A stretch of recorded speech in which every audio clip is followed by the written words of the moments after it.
Hello, everybody. Ooh, welcome. Welcome. To the Dudes of Future Past podcast. It's the Dudes of Future Past podcast. It's an exciting day. It is an exciting day. What you're about to hear is our amazing interview with, not our amazing interview, but the amazing Doug Jones, who agreed to be interviewed by us. Blessed our show. Thank you. The presence of Doug Jones is felt throughout this entire podcast, so get ready. Yeah. It is a warm, fuzzy, thin, tall, lanky, contortionist interview. He was laying in my lap for most of the interview. He was. Very loving. Ball. What a sweetheart of a man. I know, right? First time he walked in, gave me a big hug. It was like right away I felt definitely feelings. Feelings. You felt feelings? I felt feelings. And it's apparent throughout the interview. Oh, yeah. I could tell. You guys definitely hit it off. I know. I did have to leave early for the interview, and you wrapped it up towards the end. We did. We did a little future at the top, little past at the end. So stay tuned for that. It's a really great interview. If you don't know, you'll find out throughout the podcast. But Doug Jones has got a brand new movie out called The Shape of Water. Guillermo del Toro. What did you think of the movie, Joey? I love the movie, Kurt. I love the film movie as well. I loved it. We cried at the end. Oh my gosh! Yeah, there was so many times yeah. that we were both looked at each other in the theater like, I'm gonna get teary. Ooh. And so many times we were like, ew. Ew, oh, gross. Crazy. Yeah, there were a couple gross moments. There were some gross moments, but it's a great film. It is a great film. Like a nominated movie. most nominations this year for the Golden Globes. Oh yeah, but what are Golden Globes really? You know? Yeah, but they're gonna like that, especially Guillermo del Toro. He's got that foreign. He's Mexican, and that's the Hollywood Foreign Press. Mm-hmm. That's what that is. So he's foreign. So they're right in his wheelhouse. But it's a great interview with Doug, so make sure you go see his movie. Follow him on Instagram and Twitter, actor Doug Jones, not Senator Doug Jones. So big week for Doug Joneses. Oh, yeah. And there's some Doug Jones that's an accountant in Milwaukee that just got a promotion. And he's like, man, can't catch a break. God, no one's celebrating Doug Jones for this reason. Yeah. But God, my bonus. Well, but I'm doing okay. I'm going to buy a bouncy What about house. the Doug Jones who's not doing good? No. He's just got to look at everybody doing well around him. I know. I feel right? awful. Doug Jones, he's like, God, better shoot up heroin about it. Right. Well, that's why he probably goes by Douglas. Yeah. Like, Douglas, stop it. I told you to call me Doug. don't sleep on your back, Douglas. It's not safe. Successful Dougs are better. I like when our intros are more interesting than the show itself. It's not more. Well, it is probably. But, enjoyed Doug Jones. And also, it's the last week for our contest. Ooh, better enter. That's a selfie. We know we got one. We got Ryan Lee for sure. Oh, right? yeah. We can say that. Yeah, Ryan Lee is definitely a winner. We've mentioned Ryan Lee. Ryan Lee is one. Yeah. We'll announce hopefully next week. But we'll send out a little mini Christmas episode because, it's the holidays. We're not going to be expect intermittent disruptions in podcasting. We're not going to be in close proximity to each other. Yeah, we may try to throw in together some best ofs. If you have any favorite moments from the show, favorite guests that you want us to put a clip on in our sort of best of show, again, that's ambitious on our part. We're two young men who are trying to figure things out. One young man, actually, if I can correct us. One young man, one grizzled man looking for his fourth wind. Nope. And sorry. instead, the fourth wind hit him and tears came out. That is It's really hard. It's really hard. It's hard to keep it together.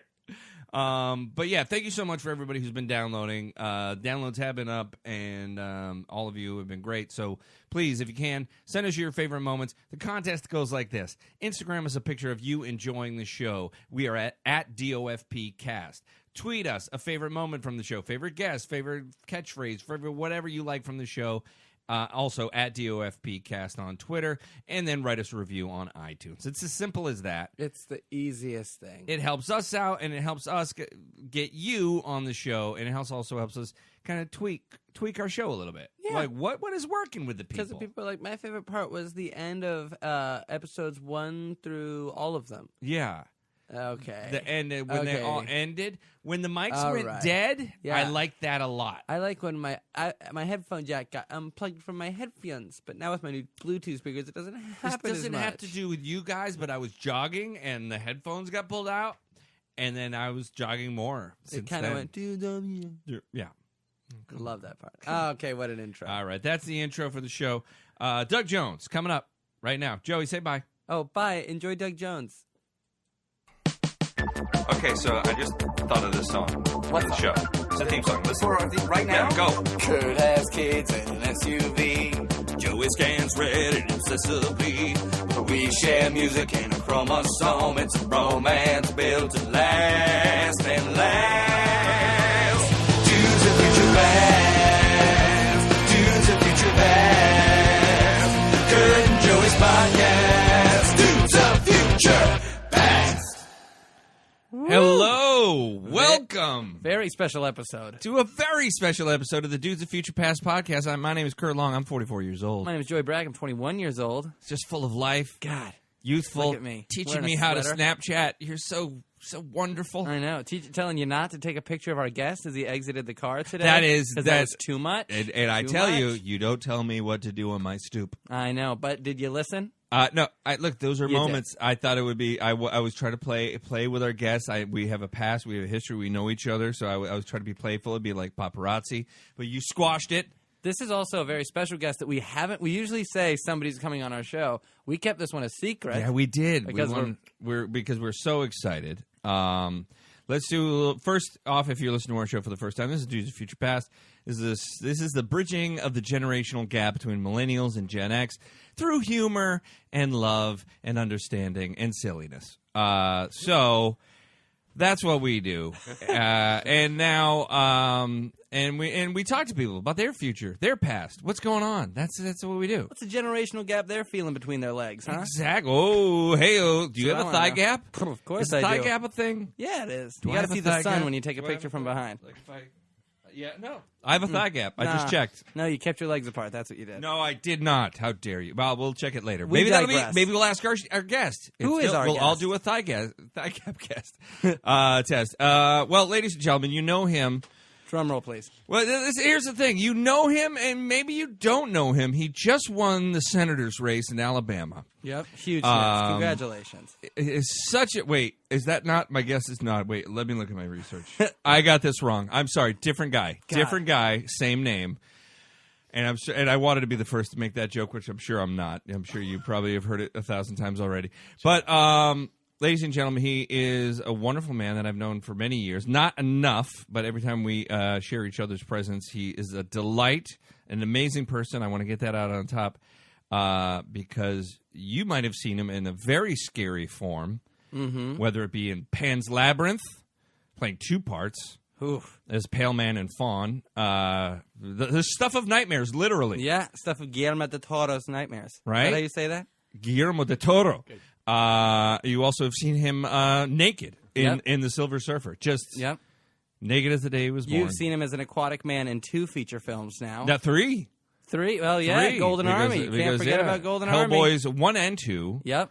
And now he's the star of The movie currently sweeping the nation. a beautiful, a wonderful masterpiece, I dare say, The Shape of Water. Here he is, Amphibian Man, Doug Jones. Doug Jones. Ladies and gentlemen, yay. Thank you. And is more accolades I could put upon I you, can't but live up to that introduction. no, you're here. Especially the senator part. No, of course. No, seriously, can we talk about that debacle? I want to say that the here- name debacle. This I was going to say, as you're skyrocketing now, as it were. I've known you for many years, and you've always been successful. But It's at a it's point, a good year. It's a good year. it's a very good year. You are currently a series regular, a star on the Star Trek Discovery. Yeah. CBS All Access. Yeah. Which again, we'll get into that. Yeah, yeah, yeah, Let's yeah. get it all out, CBS. Just put it all out on CBS. What are we messing around for? I want to see Doug every day. I don't want to. I got $2.95. Okay, fine. I'll pay it. I love him. But you're on that. And you're obviously fresh off the heels of all your other successes, and then now you are the star of the most nominated Golden Globe Yeah. Fabulous. film. I know, right? And I would right. like The to Shape say, of Water. well deserved. Well deserved. That movie was. We went and saw it the other night. Absolutely gorgeous. Oh, Missed Incredible. the free screening. Glad to pay for it. Yeah, happy to. Happy to. Walked out of the theater saying worth every penny. We were crying at the end, and we were like, "It's not often you have a movie where 2 grown men see it together, and then both are crying at the end." That's beautiful. It's It bringing was. the generations Yeah. together. Right? See? It See? does. Fathers and sons, podcasters and podcasters, sitting together, reacting similarly whenever certain like emotional high points would hit or gross. I mean, I have so many questions about that goes into that movie. Yeah. But like, I would say the thing that stuck out to me was like, how the fuck did they put you in water all the time? How was that done? They had water, and I got in it. Yeah? You're like in the water. And... Yes and no. There was a combination of what you saw was some in actual water and some dry for wet shooting. Okay. Like the couple of scenes where we were suspended with wires and kind of bobbing up and down with smoke in the room, some lighting effect rippling through the smoke. And some bubbles added in post-production. Boom. Wow. You got water. Magic. Yeah, and they might throw a fan on Sally Hawkins to make her clothes and her hair ruffle, and then they would CG enhance that in post. But otherwise, then there was a scene in a flooded bathroom where we were actually in a flooded bathroom set built into a tank. Oh, my God. cool. That's amazing. 8 Well, feet of before we Yeah. get too deep on it, because I want to delve in it, but I do want to address the senator thing. Oh, the because we were getting to the point that all this stuff is happening for you. Right. You're like, great, Doug Jones, you're in interviews, you're all over, you're in the New York Times, all these things are happening. You're on the Dudes of Future Past podcast. And this guy, thank God, he's the good one. He could be the counterpart. He could be Roy Moore. Roy Moore. It could Right? be worse. I don't know much about the Alabama politics, honestly. I don't know. So I heard there were some allegations. Yes. Yeah. And all that. But no, when the Doug Jones hashtag started trending, Right. it confused a whole lot of people. Right. Including this Doug Jones. wait, why am I trending in that? What? So They're like, Doug Jones, defeat the pedophile. And you're like, why? Who? When? who's been I what? would gladly beat a pedophile, but I don't know what. But see, yesterday when the day before, night before's The election. the election results came in, my text messages, people had personal information on me, were calling and doing the joke, hey, congratulations on your Senate win, and so that and everyone does, Kurt, just like you said, everyone thinks they're the first one. Yeah. Of course, I knew I to would. slip that in there. Oh my gosh! So yeah. the phone blows up. The social media, child. Okay, I can't even scroll to the bottom of the Twitter comments. I can't even get to the bottom. Wow. Because that many people, including people who think that I am that Doug Jones.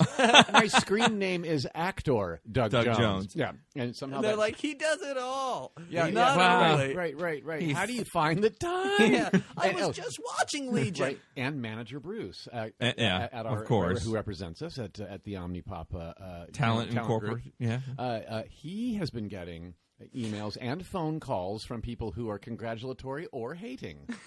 Really? It's Some been hilarious. How dare you Yeah. take down our Roy Moore? You're Doug Jones. I ain't gonna go see his movie. How about that? My favorite was an email that Bruce forwarded to me saying, you handle Doug Jones. I wouldn't vote for him for dog catcher.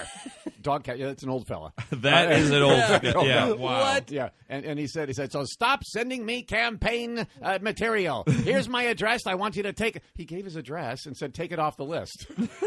Now I know where he lives. Here's my Twitter handle. Do you know what you should do? Is you should, now that you have his address, send a bunch of like people and actors to go, hi, I'm running for dog catcher in this new midterm election. I would like for you to vote for me. Oh God. Yeah. Yes. I want to get you buttons that just say like Jones, red, white, and blue. Doug Doug Jones Jones for dog catcher. But not Senate. I'm definitely not that Doug Jones. But like, is it really an old people thing to think that dog catcher is a real thing? Is that really a real thing? And why is dog catcher an elected office? Yeah. Why would that be?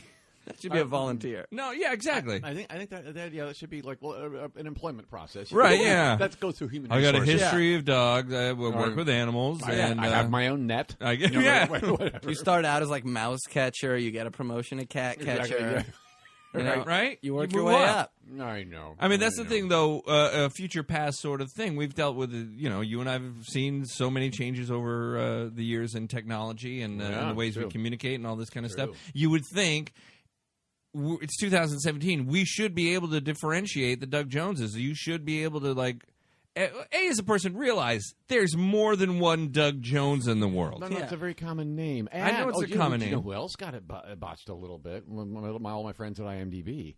Oh. All the news stories from yesterday about Doug Jones winning the Senate.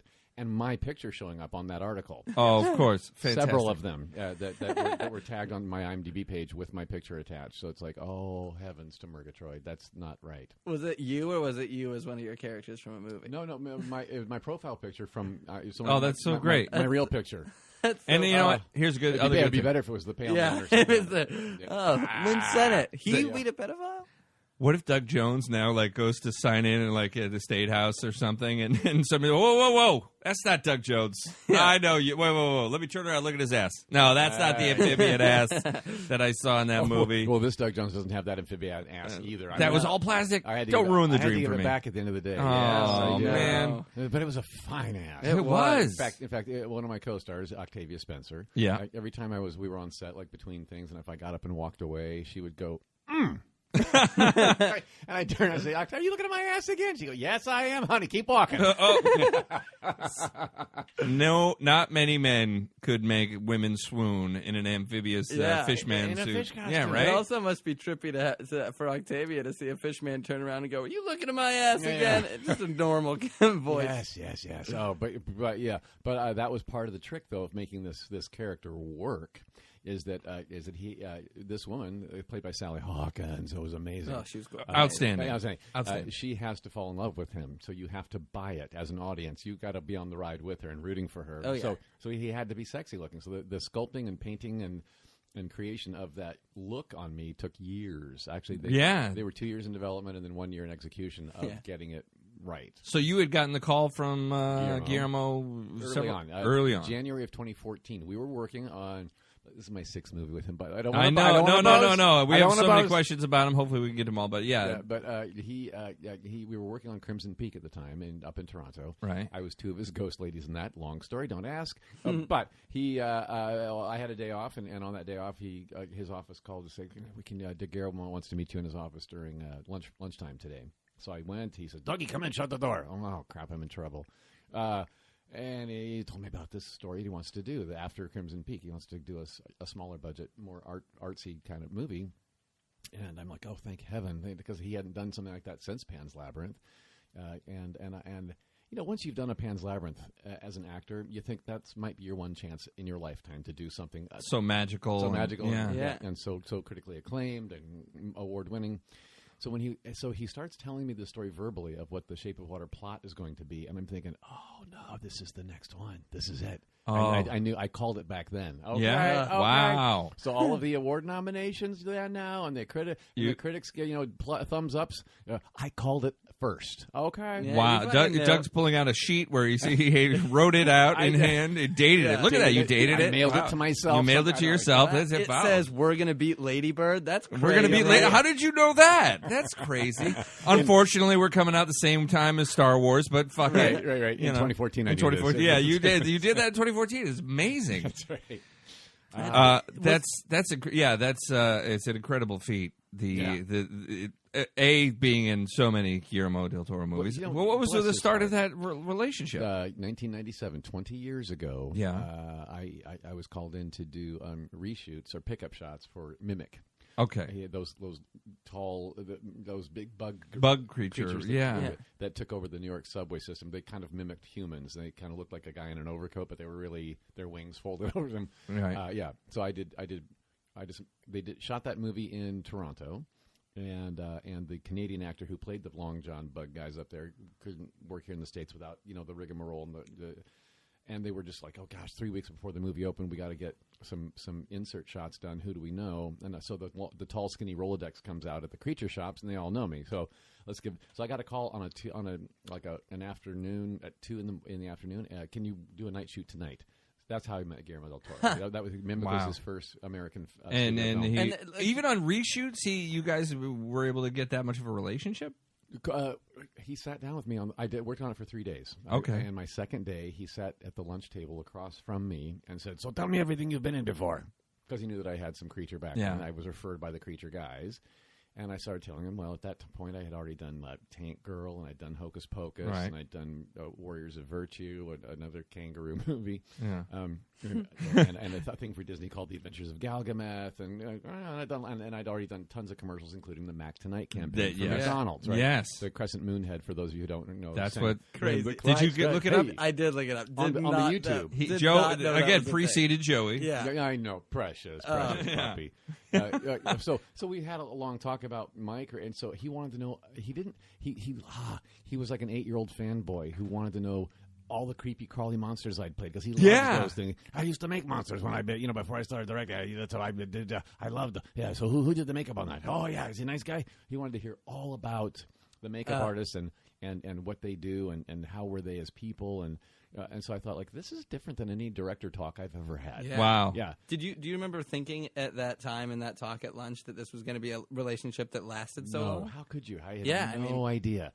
So, but as the lunchtime ended, he said, "Do you have a card?" So I had a card. He asked to keep a card of mine in his wallet, and it was a goofy drawing I'd done of myself with my phone number floating out of my mouth.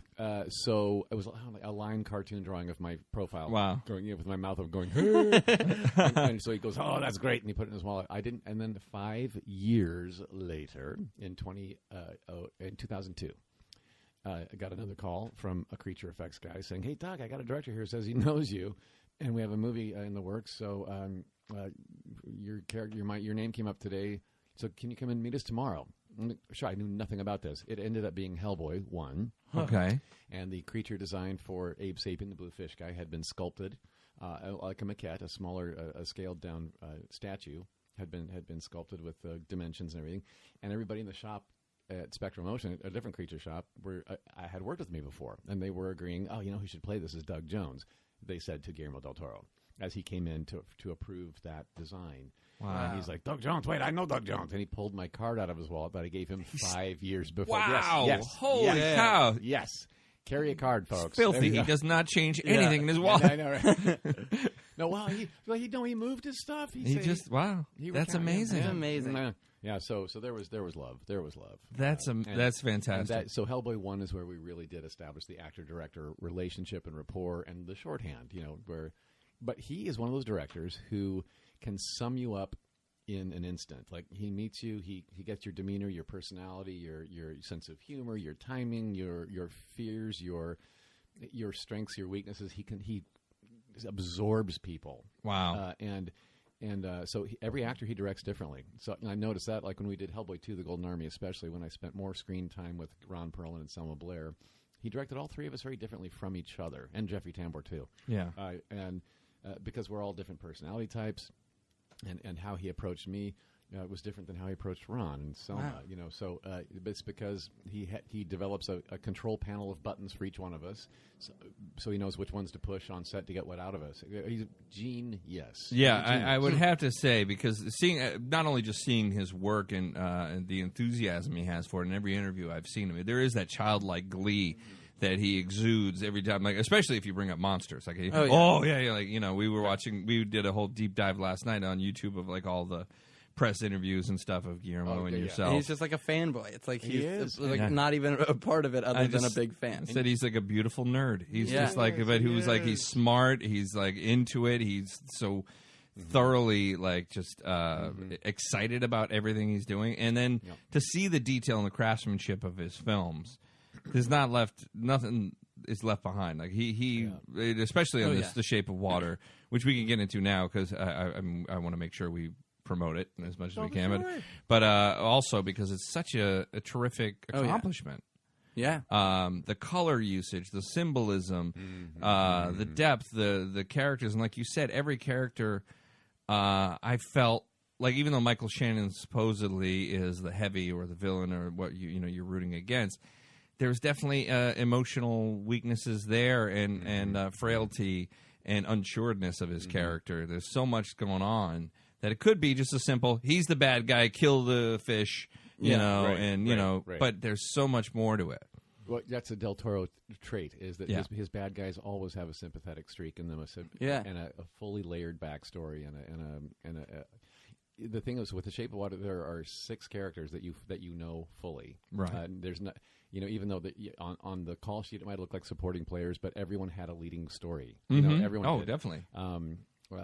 You've got Sally Hawkins playing a maid in a U.S. government facility where I have been acquired and from the Amazon, and I'm being tested and experimented on, biopsied, and all that for government experimentation use. Right. And there's the whole Cold War stuff going on. 1962 during the Russian Cold War, right? And the race for space and all this is so I'm being tested to see how can they use me for, or what I am for space travel, whatever, or military use, whatever. And they're trying to beat the Russians to this information, and the Russians are caught wind of it, and so as it turns out, and Michael Stuhlbarg from Boardwalk Empire, and also Call Me by Your Name. He's is he in that as well? I have not seen that yet. I heard a lot of great He's getting things. lots of Oscar buzz for his supporting role in Call Me by Your Name for best. Oh, and he's fantastic. Oh, he was fantastic in Shape of Water too. Yeah. So he's the scientist in the facility that has some sympathy on me. But his boss is Michael Shannon, who plays our heavy. Yes,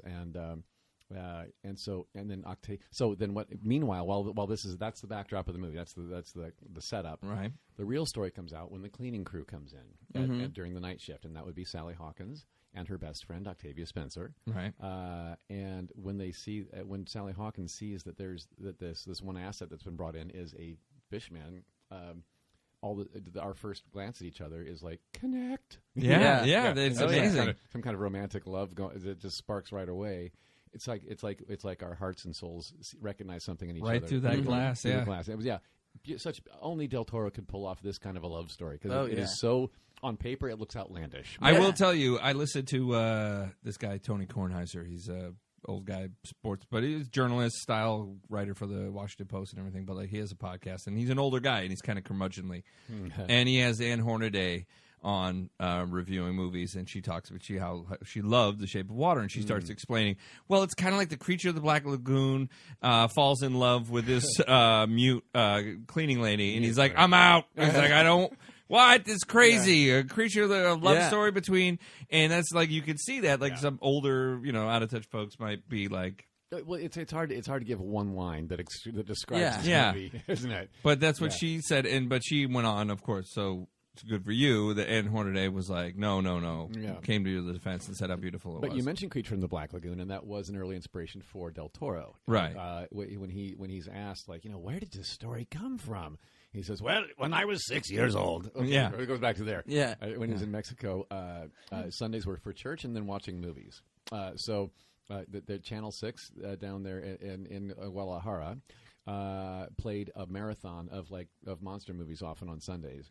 And he was a big fan of the classics, And so this one Sunday afternoon, he was watching The Creature from the Black Lagoon. And the image that he brings up every time he talks about this is Julie Adams swimming at the top of the water, and underneath it is this creature, like kind of tracking her underneath her. Right. And he thought that was the most beautiful image he'd ever seen in his life. He was 6 years old. He didn't know. Right. He didn't know. He didn't understand his feelings at the time. Right. But he developed an immediate crush on Julie Adams in her white bathing suit and the creature. Yeah. At the same time, and his hope was like, I hope they get together. Now, as a 6-year-old boy, he didn't know what that meant, but he was hoping that they would, and he felt it was a crime and an injustice that at the end of the movie, it ended up being a home invasion movie, and these people were coming to trash this poor creature's life. Oh.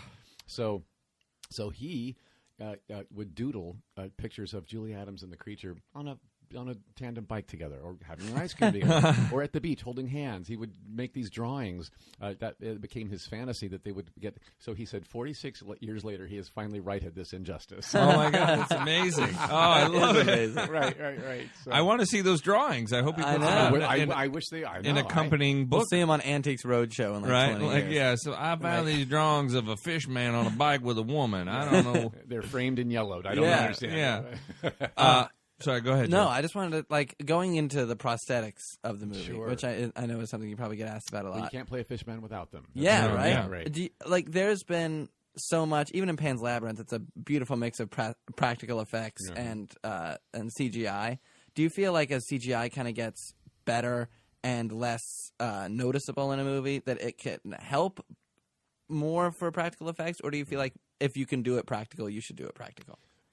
Oh, that's a great one because I'm an old schooler myself. Yeah. So I would love to push the practical as far as you can take it. Yeah. And then let CG do things that you couldn't do with practical. Because that was the Right. amazing thing about watching The Shape of Water behind the scenes is how much of it was practical. Yes. Yeah. I think Del Toro said only basically like the eyes and the with the light effects, or is that light built in or no? The lighting, yeah. Because yes, when I get kind of excited, I don't know if that's a spoiler. Actually, not really. Okay, not really. I think there's because there's some clips of me with those little streaks of blue lighting up Right. fluorescently on my body.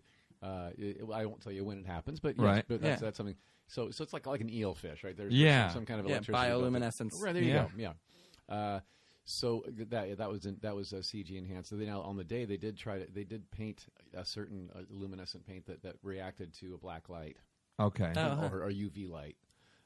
And so they did get a practical lighting up of my blue streaks, but it wasn't enough. So they did enhance it with CG in post production on that. But, but yes, it was a full makeup and costume designed by Legacy Effects. That would be the people that used to work with Stan Winston back in the day. After he passed away, they reopened as Legacy Effects. Wow. And I've done many jobs with them over the years, and they brought on Mike Hill as well, a fine artist that is one of Guillermo del Toro's favorite artists, who does like life-size replicas of famous monsters and things. Okay. So Del Toro has a lot of Mike Hill's collection. So he brought him in to do to supervise sculpting and painting and to work out the sexy kissable lips, and everything had to be worked out. Are you involved in that process? Do they have to come in like? They're not like, put this on and kiss me.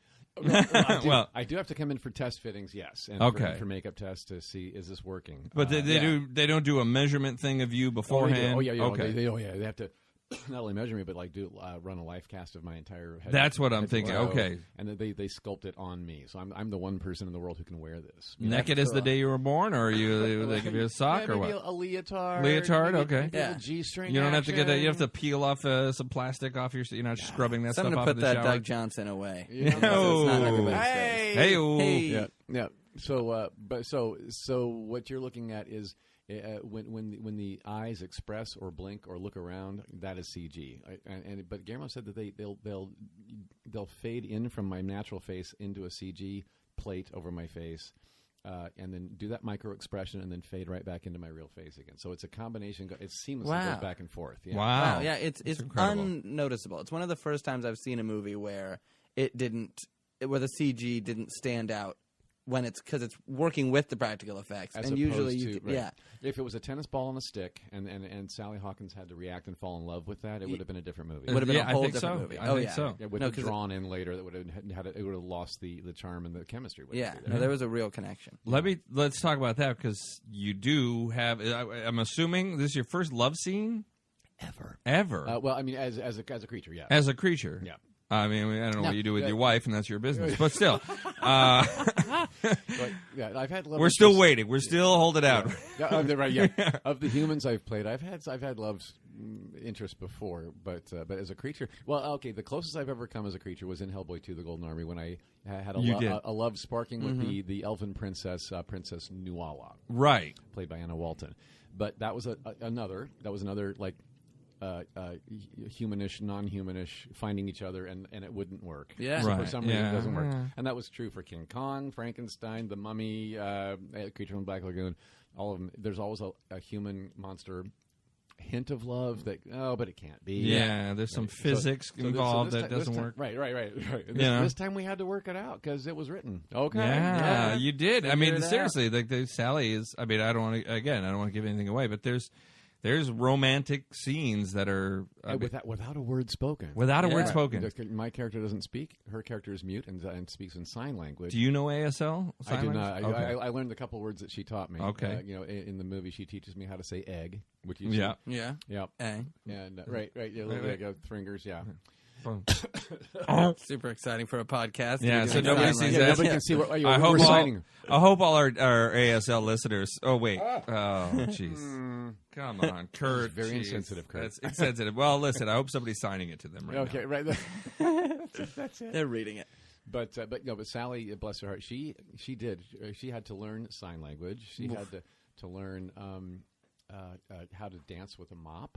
because her character Richard Jenkins as well. We must mention him. Yeah, he's fantastic. fantastic. Yes, Yeah, we're going to he get to plays him. the aging gay neighbor, and this is again 1962, and he's another example. They were accepting and really pro-gay back as then, if right? not at all. Oh, okay. Yeah. I'm sorry. Yeah, not at all. So that again, this is what another Del Toro thing, and what he why this movie was a passion project for him is that all the lead actors in this are the Invisibles. Yeah. The people that in '62 were having a trouble finding a voice. So you've got Sally Hawkins, a mute, so that would be considered disabled, and they were kind of push-assideable back then. Her best friend is a woman of color in this 1962, with all that came with that. Her neighbor, who is also like a best friend, is a gay man who's closeted and can't come out. So so you've got people with that are the Invisibles who end up being the heroes of this story, the underdog that comes out on top. Yeah, and I feel like there was even goal. a sprinkling of that characteristic, even in Shannon's character and in the Doctor, and Right. Yeah, I mean, everybody had a little. The only one, maybe not the General. General definitely knew who he was. General Hoyt? Yeah. Hoyt knew who he was. No but, nonsense. But everybody else had that, like, trying to find who they were or their place in the world. But yeah, that is unprofessional, Joseph. I know. God, I put it on silent. I thought I did. No, but it was a 21-year-old who did that. Who this happened to. Yeah, I know, right? See? The dude's a future past. You kids. We are older men who know what to do with our phones. As mine is sitting here, like just waiting to go up. But no, it should be fine. But I do, like, before I go, I know this is completely off topic. I want to talk about Silver Surfer and Rise of the Silver Surfer. Well, you're certainly welcome. So, not only was Hellboy, like, growing up, loved comic books. Hellboy, Hellboy 2, favorite movies. I own them to this day. Watch them all the time. Thank you.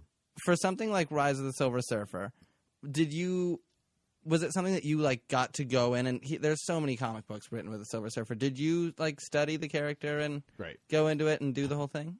Once I was offered the role, yes, I went to a comic book store in Burbank, and I said to the pale kid behind the counter, who had not seen sunlight in days, and that's why I love these people, because they know their comics, right? Yeah. So I said, okay, I just got booked a movie where I play the Silver Surfer.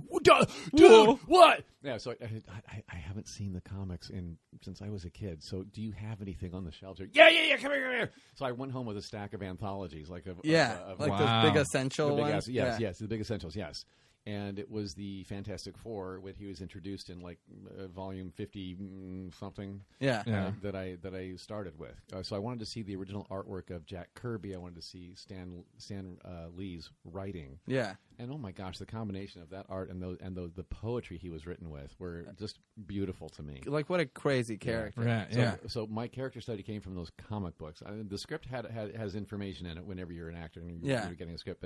But those comics, I really wanted to do his creation some justice. Oh, yeah, because that's something I've always wanted to know, because going into a character, usually you develop all of the idiosyncrasies and the thought process, but going on with a character that has been written by so many people for so many years up to the point of you playing it must be. Well, and seeing those very artistic balletic poses of his in those comics, and then trying to connect poses together with movement. That was my challenge. Oh yeah, no, it's like a dance. Yeah, so hopefully we pulled up. But I at the time I had a 3-picture deal. So there was plan to bring him back and maybe have an origin story or have a backstory or a standalone movie for sure. Yeah. And it just never happened. Well, I talked to you about this before the podcast started. Now that Disney owns 20th Century Fox, you're coming back. Well, we could do now. The terms of my contract expired. Oh yeah, no, and I've aged a bit because so did he. Because we filmed this 11 years ago. So no, 2006. That's a crazy thing. I saw that in theaters. Yeah. So I'm I don't know if they would even have me back, but I would love to. I would love to revisit. He was a beautiful. He was stoic, heroic, and another great ass. Good. Every character, even Abe Sapien had a great ass. He did. It's true. You might be the ass man. Well, from now on. But they're all rubberized. And they're not mine. It's like I'm a big phony, you guys. That's what Nicki Minaj says. But look at her. She's huge. She's making a lot of money off that big fake ass. Yep. I was going to say this would be the perfect time too, because was it Kirby? You said the artist, because his stuff comes up a lot in the latest Thor movie. Yeah. his artwork and that space sort of element with Guardians and what Thor's going on like that. I think that would be a perfect time to bring a Silver Surfer movie. To the forefront, like on its own, and see, I want to see Galactus on the big screen as opposed to just a big cloud of smoke. Right. Sure. I want to see a giant man with a funny head. Right. No, with you a guys, weird hat. I know, right? They have to work that out. Yeah. That'd be nice. I agree. And Doug Jones is our man. Let's talk about that. The fact that you became, or you are basically the go-to guy now. Like you said, when people go, do you feel like that? Do you feel like you're I've been called the go-to guy for face, the prosthetic effects and makeup and all that? Right. I mean, I have so many questions about that as far as like, what do you do to pass the time in the chair? Yeah. You're in the chair for how many? What's the longest you've had to sit in a chair or makeup or The prep? longest is for test makeups, and then, on a day you're not filming. So that when they're experimenting, they on take you, their time. They take their time. Yeah. Take coffee and smoke breaks. Right. The longest of that I ever did was an 11-hour day. Getting into a test makeup. That was for quarantine. Oh my gosh, I was wearing nothing but whitey tighty underwear and an aged body with rabies. So they glued on sagging pectorals and bonier shoulders and like a puffy forehead and like old scraggly. It was a lot from head to toe. A lot of airbrushing. Oh yeah. But then on a day-to-day basis, once a film is up and running, the longest makeup consistently was Hellboy 1. When I was my Abe Sapien blue fish guy makeup was about 7 hours a day. Wow. A day. Yeah. You got to work at like 3 a.m. You must have, right? Often. Yeah. So that shot in Vancouver, up in North? Where was that here? No, Hellboy 1 was shot in the Czech Republic. The Czech Republic? In Prague. Well, that's the other thing. You get all this. You've had so many films to do with Guillermo and shoot all over the world. Do you get to see any of these places? You have your days off here and there. So you do your best. But when you were doing Hellboy 2, we shot in Budapest, Hungary, and it took me about a good month before I saw any of that city because we were doing 6-day work weeks, 18 hours a day for me often because of that makeup time and the tear-down time afterward. So on Sunday, the one day we had off, I would just lie on my face and sleep because I hadn't been doing any of that. Yeah. Right. Yeah. Exactly. Yeah. I would too. You got to keep healthy. Kurt, can I say? Yes, you can. I never set out to be a monster in movies. You were asking about I never thought that I would be referred to as the go-to guy with where rubber bits are concerned. Ever. Really? No. As a kid growing up in Indiana, I was a goofy child, and I connected with Barney Fife from The Mayberry Show, Don Knotts, right. Or Gilligan's Island, Gomer Pyle, Dick Van Dyke, the Carol Burnett Show, Jerry Lewis movies, Danny Kaye movies. That's what I connected with, was goofy-looking fellows who were funny. Because I thought, well, that's something I can do. Yeah. Right? So, and they kind of inspired me to develop my sense of humor. That was my survival technique to get through school. Because if you're growing up in the Midwest as a tall, lanky kid that doesn't really fit in, you will be made fun of. So I thought, if they're going to laugh at me, I will control when and why that happens. So I became the class clown, and those were the characters I just mentioned that inspired and informed me how to do that. That was the step into the performance arts for you? That's why I wanted to be in the showbiz, because I was watching these people on TV, and I thought, well, I need to be on that TV then. Yeah. That seems fun. That's where it started. Yeah. Right. So creatures? No, it didn't really. I didn't set out to do that. But in college, I had some in my 20s. When I was your age at 21, I was at Ball State University in Indiana. Right. And Cardinals? The Cardinals. You just, follow your sports now, don't you? No, there's that old "Boom Goes the Dynamite" clip. I think it's from Ball State. Yeah. Ball State College it's is viral video. It's a viral video that there was a very I don't know. It's not worth our time, but it's an announcer in the college sports thing, and he just had a monotone approach to doing his sports reporting, and then. The baseball team played today. The Cardinals won 3-2. Oh, and we're going to a basketball clip. Okay, and then he shoots the three, and boom goes the dynamite. And then boom goes the dynamite became a viral thing. Anyway, but we digress. It was wow, I missed that whole thing. And that was Ball State College Cardinals. So at Ball State, speaking of Cardinals, early preparation I did not know was where I was headed with this. I was the mascot at Ball State. I was Charlie Cardinal at the basketball games. Yes, for my junior and senior year there. And I was also a member of the mime troupe. I got snagged into the mime thing because of my tall, lanky, talking with my hands thing. Any reluctance at first, or any predisposed feeling about mimes before you got approached to do it? I did. You were excited. You had done I it. wasn't aware that they were hated at the time. Oh, yeah, right. And boy, did I find out. Right. But it was a mime troupe called Mime Over Matter. Oh. Hey, For people who don't talk, they certainly have great verbal jokes. Yeah. They had all the time to think about that. All the punnery. So that was the early training that I did not realize I was getting. So I come out to Hollywoodland in 1985 as a 25-year-old, and after I got fired from the bank job that brought me out here, I decided, well, I'm in L.A. now, so I'm going to try this acting thing that I've been wanting to do. And so when you have mime and contortionist on your resume as special skills, well, then an agent's going to exploit that because it does give you some special.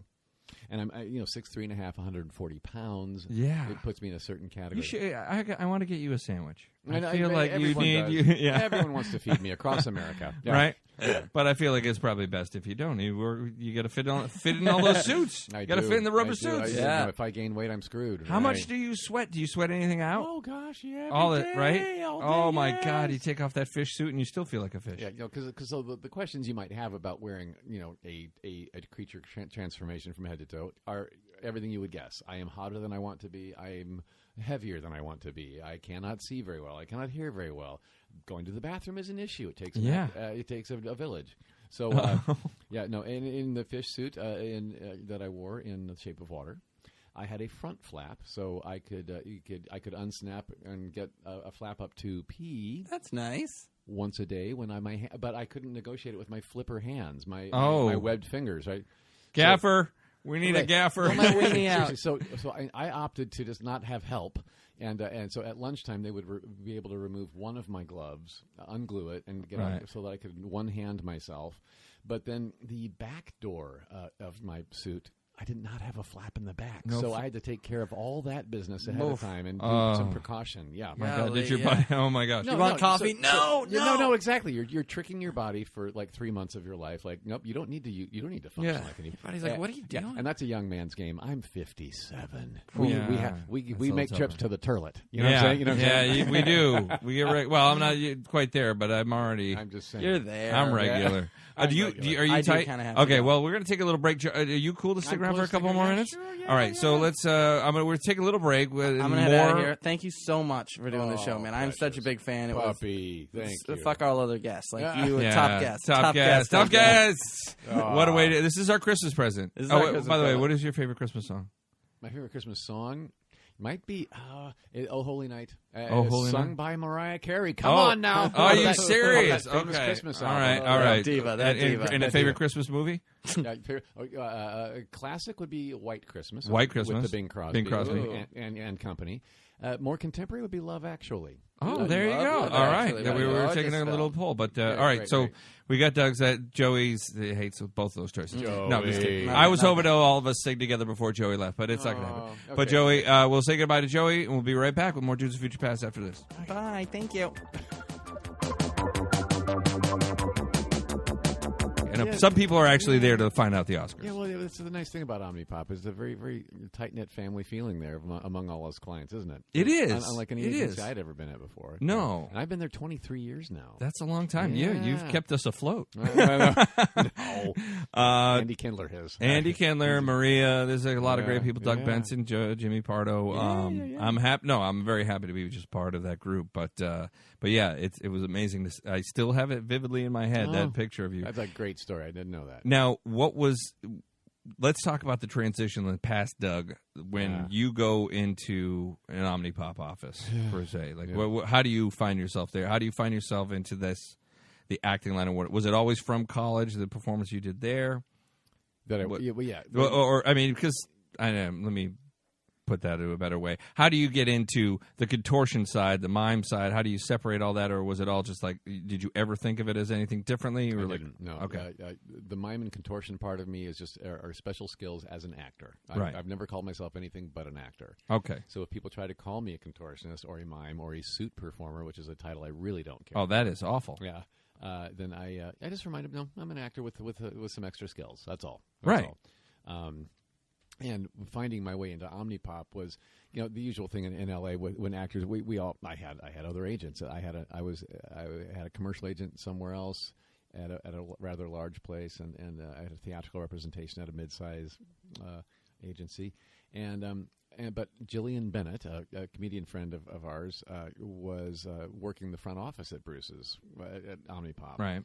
And I would meet her for lunch every so often, and sometimes we'd take Bruce with us. Oh. So we would hang out, and my Mac Tonight commercials were in their heyday back then. Oh, yes. And this is like late 80s, early 90s.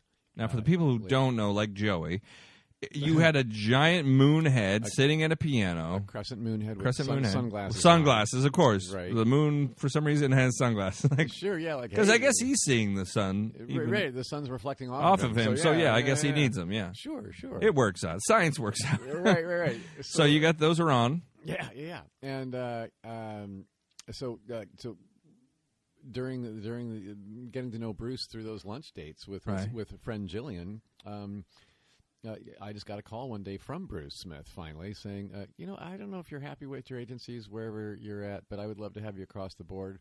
Let's talk about it over lunch. And he paid. So I was like, okay, this is good start. Very impressive, yes. So I switched over to Omnipop. I dropped out of 2 agencies to join Omnipop for commercials and theatrical, and I've never regretted it. It's been 23 years later. Yeah, it is. It's a great place, and I think that he does an amazing job. Very selflessly puts his effort into every client. As evenly as he can. Keeps a small roster. And takes very good care of the ones he has, yeah. So, Bruce, if you're listening, thank you so much. I guess, right. We just did a whole commercial. Yeah, I know, right? If you're young Hollywood, come out, stop by the Omnipop offices. Well, that's just it, though. See, because if I don't want him. I want Bruce to focus on me. That's it. don't come by because he keeps a small roster. Yeah, that happens. Anyone I've ever referred to him, he's never taken him on, and that's ever. Well, he's picky. No, he is picky, and that's what makes you yeah. feel a little bit more special. Like he's like he sees something in you. And but it's a lot of you funny guys there, though. I'm the anomaly at Omnipop.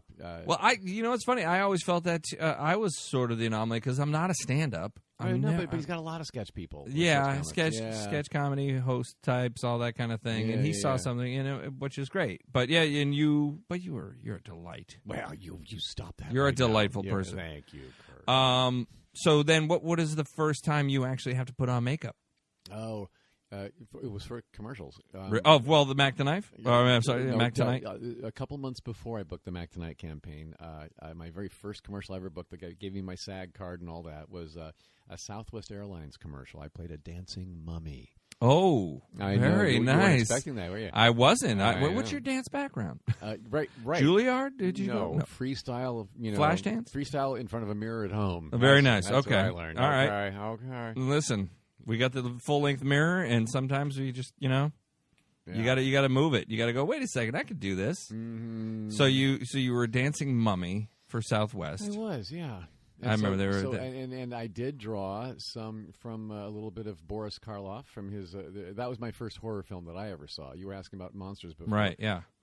I mentioned all those goofy comedian characters that I were inspiring as kids. I never thought my first horror film I ever saw was on our Friday night TV show in Indianapolis, Indiana, where you stay up late. It was a slumber party, a bunch of kids and we all watched on a black and white TV, a scary movie, and it was Boris Karloff in The Mummy. The Mummy. Okay, that was my first time seeing a scary movie, and I was mesmerized. Oh my gosh, his performance was so. His eyes alone were enough to make you get the willies. So.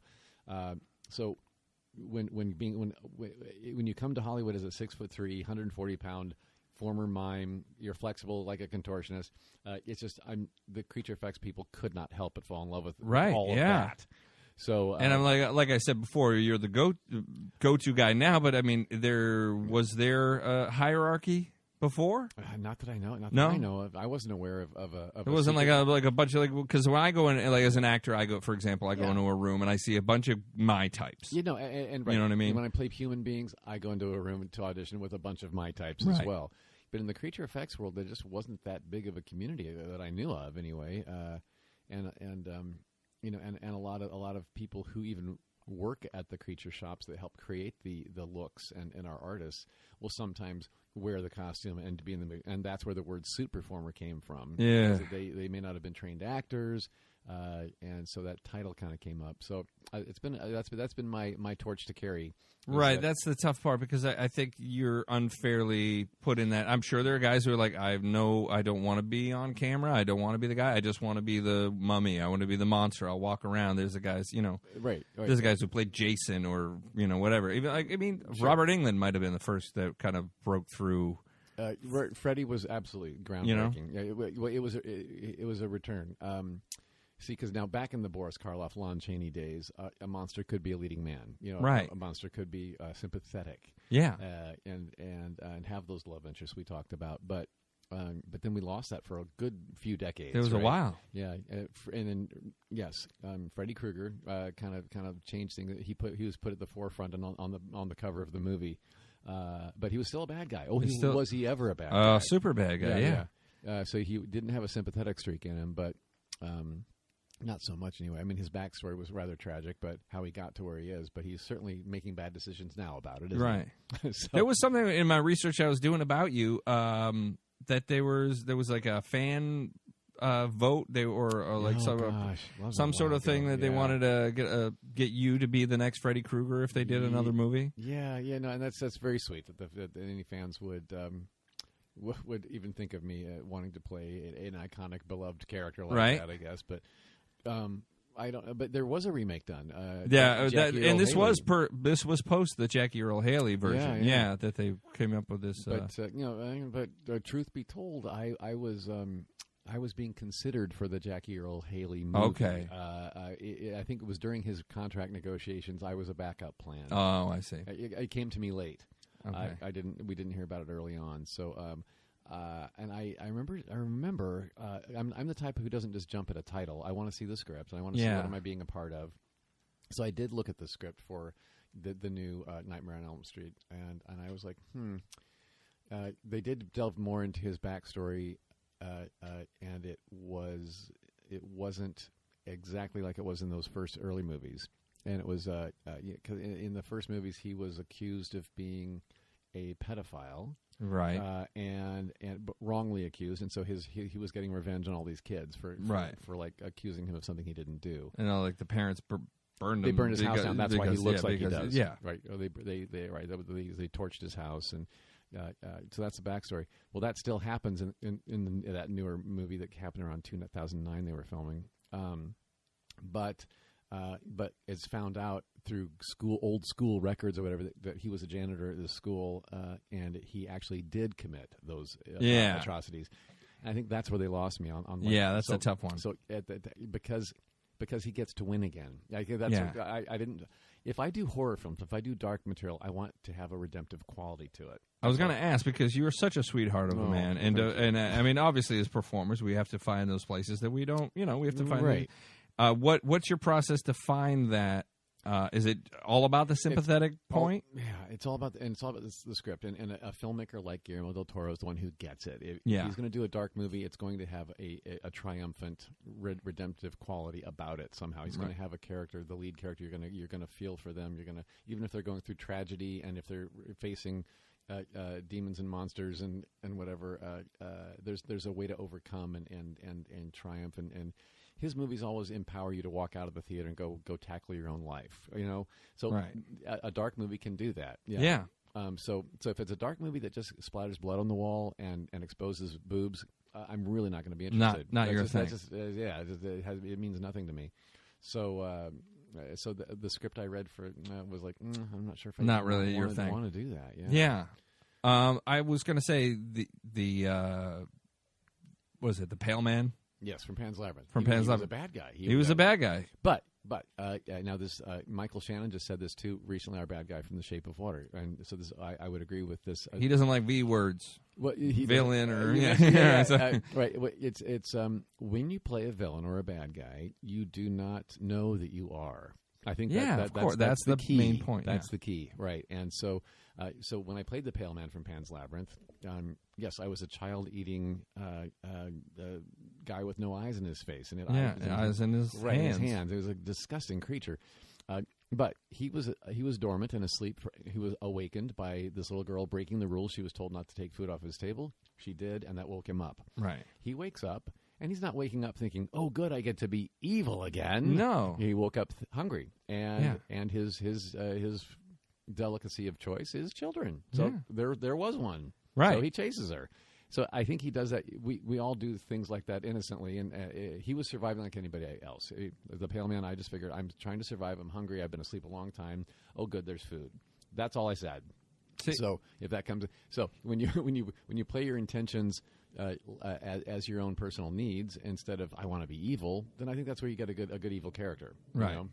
Now, what is the process that you go through?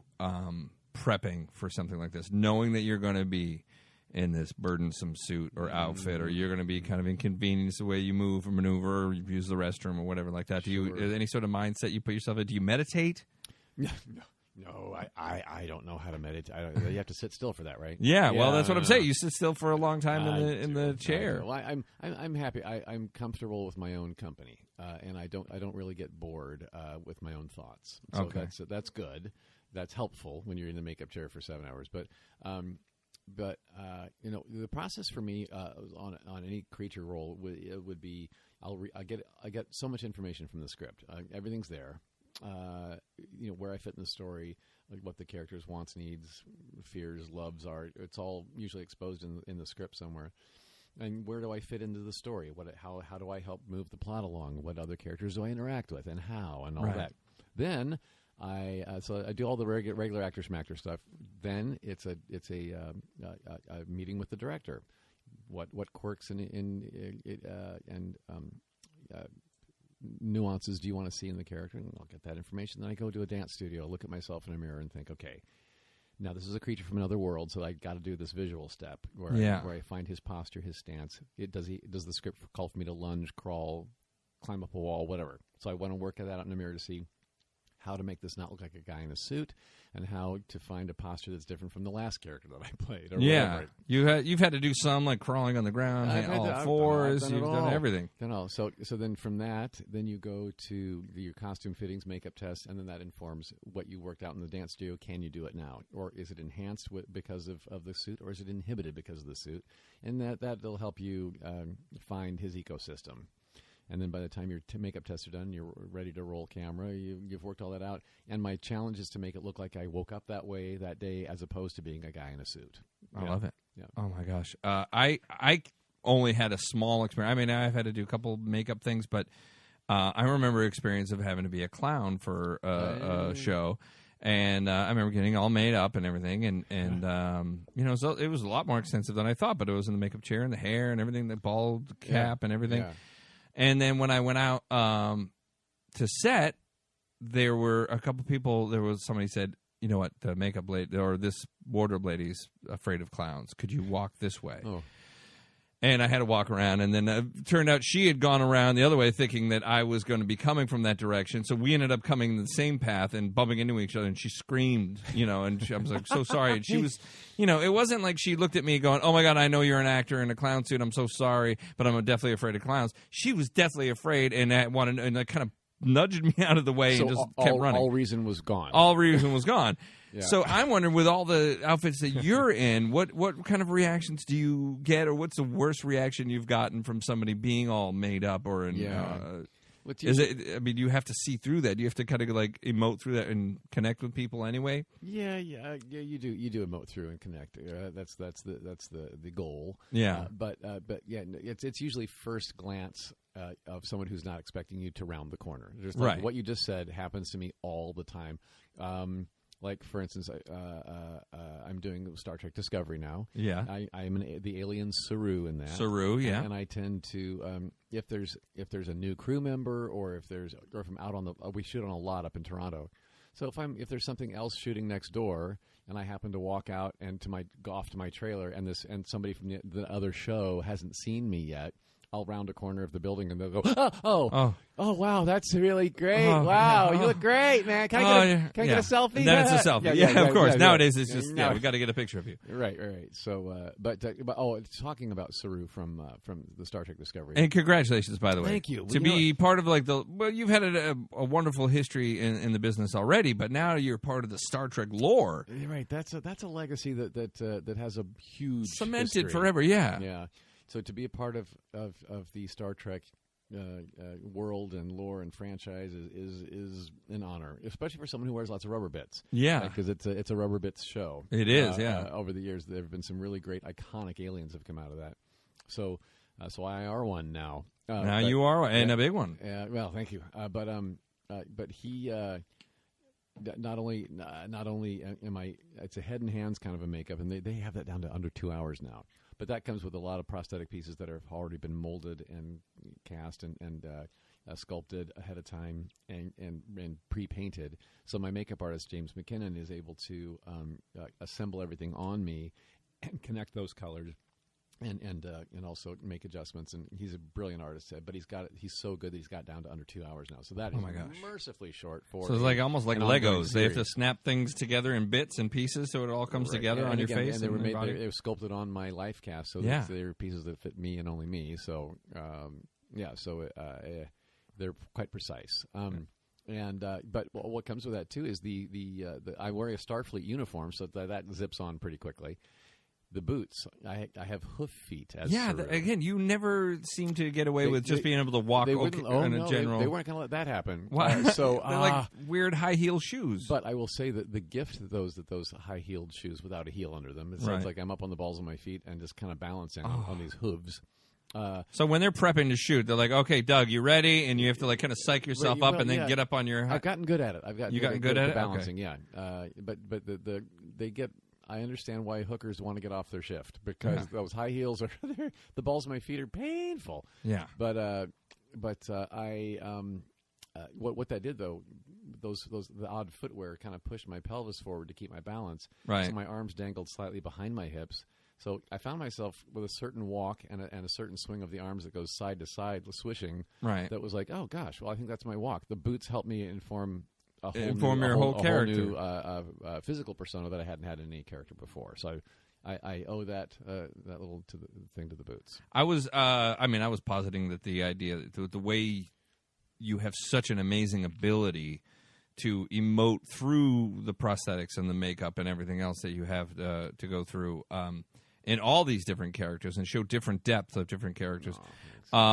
Is that from the mime training? Because I was looking at your book, which is amazing. If you can't go get it, Mime very own book. You put it out 10 years ago or so. But it's absolutely delightful. I mean, again, when you say mimes or mime book, you're like, well, how does that work? How does a mime write a book? Yeah, well, and that's how this mime book came about. A publisher at Medallion Press in Chicago met me at a party and said, "Yeah, now I hear you started as a mime, Doug. How would we make a book about that?" And I said, "Well, you're not going to write it." I said, I guess it would be a picture book, probably. And he goes, "So that was the birth of this coffee table book. Yeah, it's called my very own book, and you can find it on the Amazon or the BarnesandNoble.com. Right. And go out and get yours. Yeah. Doug, and it is 250 pages of mime punnery. Yes. The title would let you know that my very own book, and there's photo depictions in there of. A mime is a terrible thing to waste. Venus de Mimelo, the Mime Elisa, Mime Muhammad Ali. Mimey Vice. Mimey Vice. Exactly. Like, right. You know what I mean? It goes on. And once you start coming up with mime puns, they don't stop. They don't. Oh, my God. It's amazing. That's why I got to 250 pages. Yeah. Did you do a wrinkle in mime? We didn't. That would have been a new good book. one. New book. Right. Well, no, it's absolutely, seriously, everybody listening, you have to go out and get this book. Not only all the puns and great photography is fantastic. It's a great Christmas gift. It's one of those. You go through the creativity throughout is astounding. Doug, you're the Michael Jackson. The Michael Jackson section. I recreated the Thriller album. The Thriller cover album is and gorgeous. I mean, yeah. Michael Jackson in the Thriller white suit. Yes, as a mime. As a It's mime neat. is gorgeous. I love it. And then you also incorporate like what are all these blank pages? And then in the bottom corner, there's the mime that flip was book. my idea. I wanted a flip book of me doing a little mime jig. So there's a A delight. My wife and I and her friend were over last night. We were flipping through it, and we're like, "Oh my god!" We're just like loving it. So yeah, this is you're not gonna is perfect for those coffee table. You're in the restroom. You want to flip through and look at great pictures, whatever it is. Just get yourself it was great. It was mime great for your own book. to reach back and find my roots again because I started as a white-faced mime, back in college, and so which I don't get the chance to play many of those on film and TV now. So to go back and is there a mime movie? Is there a possibility? Is there a mime movie? Is there a way to get a successful mime film? Ask Charlie Chaplin. Okay, That's what I would say. There you go. Oh, there you go. I know we're pretty well. We got a little bit more time, but I just maybe let's delve into the Star Trek fandom phase or the fandom in general because we're looking at The Shape of Water. Yeah. Most Golden Globe nominations of the year. Yeah. Fantastic film, beautiful. We got Octavia, we got Sally, we got Richard, all nominated. Yeah. Is there part of you that do you feel like Andy Serkis in that like, hey, we're acting too here, guys? This is a tough question. Yeah, because since I'm the subject matter, it's hard for me to say yes. We deserve Oscar nominations and Golden Globes and.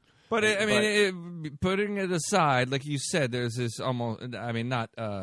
Again, it's a tough call because there are people who are just look. I just want to be background or I put in makeup and dance around like a zombie. Right. But you were an actor. You were a trained, talented performer. Yeah. Doing what nobody else can do, emoting through the suit, doing and putting up with the suit and the weight of it and everything else that goes through it, and not pooping all day. Okay. You know what I mean? Yes, I know. So, what you I mean, there's levels as a performer. Now, Sally doesn't speak the whole time, and she has to communicate and learn sign language. I mean, yes, there's definitely visible, obvious things that she's doing as a performer that blow you away. Yeah.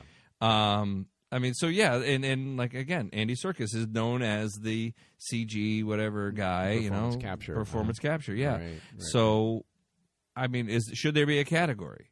Yeah, I don't know. I don't know what the category would be because, because Andy, I met Andy Serkis at Comic-Con a couple of years ago. Okay, and we'd been talked about to each other and interviewed about each other many times over the years and never met. So when we did, we giggled and hugged for 5 minutes and didn't say a word and just kept giggling and hugging. It was so great.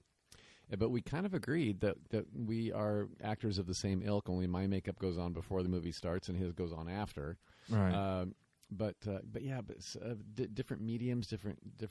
But we're still just both actors finding a character like anybody would do. So it would be, it would be lovely. I don't do anything. My career has not been because I'm hoping for an award one day. Right. We don't do it for the awards or praise. You do it for the art. You picked a great film. Die depressed if you did it for the awards. But it would be nice to be recognized in the acting categories just because that's what we do. You were, yeah. But if the voting bodies aren't having that, then I wouldn't be opposed to a special category for a special type. Right. I think that's like stunt work. Stunt men don't get enough of a play in some of this. So they created their own awards too. Yeah, so they had to create their own awards. But So. it would just be the Doug Jones Award. It would be the Jones Circus Awards, and that would be the two of you, because you're the go-to guys. No. Let's talk about this because it's a dude's future past. I wanted to ask you. Joey's not here, but if your 21-year-old self. Yeah. Pops out of a time machine right now, sees where Doug Jones is. Wow. What does he say? Oh, wow. You're going to make me cry. Because I think I would, if I was 21, I remember I was in my junior year at Ball State University, majoring in radio, TV broadcasting, minoring in theater. If I had jumped out of a time capsule and seen that I have a town car waiting outside to take me to my next interview because of a movie that I'm in right now and a TV series that I'm in right now, I would probably say, "Oh my gosh, it's possible! It's possible!" Right. I'm going to keep going. Yeah, that would have been the most inspiring thing. Because I was a big dreamer back then, and hopefully my hope is that I don't stop dreaming ever. Yes, I hope that none of us do, because from dreams we find art. From dreams we find restitution with our ailments. I think Yeah. So let's not stop dreaming. And so I think I would have gone back to my 21-year-old life, empowered that dreams are possible. I love it. I was going to ask you what you would tell your 21-year-old self, but it sounds like you just did. Yeah. You're not barking up the wrong tree is what I would have told my 21-year-old self. I love it. Doug Jones, you are now on the Mount Rushmore of Indianapolis celebrity. I would say. I don't think we have David Letterman, Larry Bird, Mike Pence. Well, no, maybe not Mike. He's from Indiana. He's from Indiana. John Cougar Mellencamp. Yes. Michael Jackson, Gary, Indiana. Oh, that's right. Michael Jackson. Doug Jones. I love it. Oh, stop. Thank you so much for being here. Anything else we should know? Let's look at all your plugs out. Star Trek Discovery. When and where can people see that? CBS All Access. Now that is their subscription service. So if you go to cbs.com/all-access, you'll learn how to sign up. And they often offer. I think they usually offer a 7-day free trial. 3 months. Okay. And right now, if you go there, you can binge our first 9 episodes because we're in a hiatus of airing season 1 right now. Okay. So season 1, the first 9 episodes are all available to binge. We come back and continue with episode 10 through 15 on January 7th. And that's up in Toronto? We film in Toronto. Okay. But if you are listening outside the U.S., it's on CBS All Access in the United States. Outside in Canada, you can see it on the Space Channel. Oh, okay. Yes, that's the only country in the world that is airing it on a cable channel. On a cable channel. Oh, good. The rest of the world, 188 other countries, it is on your Netflix. On your Netflix. Okay. Right. Oh, it's on Netflix. In other countries. Not in the U.S. Not in the U.S. Right. All right. Well, we do have people, Saudi Arabia, New Zealand, all over. We actually do have listeners all over. So please, take a look at that. And in your country, it will be January 8th. It airs on Mondays. New episodes come out every Monday starting January 7th. But sign up now for CBS All Access here in the States, folks, and binge those first 9 episodes. And if you like it, stick with us. Yeah. There you go. Keep the word up there because we want Doug in makeup for the next 6, 7, 20 years. That's right. And also, go see The Shape of Water. I know some people, there might be another film out this weekend or that just came out Maybe when Star we dropped Wars? this. I don't know. Yeah. But so, look. Yeah. When you see that the line is too full for that, there you go.